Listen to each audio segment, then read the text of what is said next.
maybe Armenia. Let us see. Okay, more breaking developments, in fact, coming in this hour. American officials are denying reports that the United States is taking part in military strikes on Iran. Alex Pfeiffer, spokesman for President Donald Trump, has said the reports are not true and that American forces remain in a defensive posture.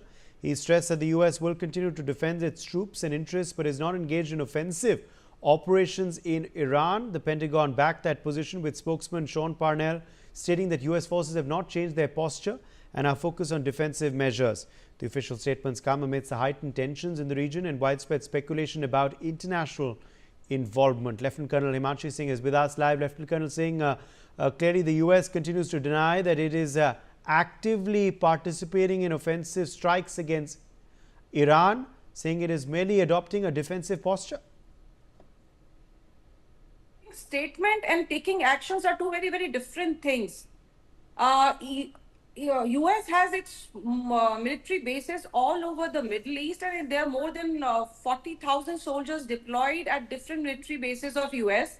Yesterday, they moved Natanz in the warship, and they may continue to deny, but on the other hand, they are also saying that we are backing Israel. They are already doing military supplies to them. They are giving the best weapons. And yesterday, US President had given this statement that we make the deadliest weapons, and we told them just do it. So, it is not that US is firing back the missiles from their airbase, but if it is being done through Israel, it is as good as their involvement. And backing somebody and getting the things done, it means they are getting the things done. US is walking a tightrope because they do not want to show their involvement, but they are openly threatening Iran. And Iran has also told US in no uncertain term that in case the US gets involved directly, then they will retaliate.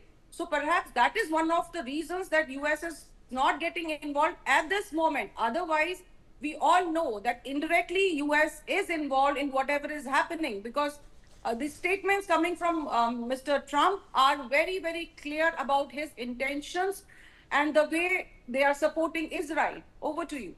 All right, more breaking news, in fact.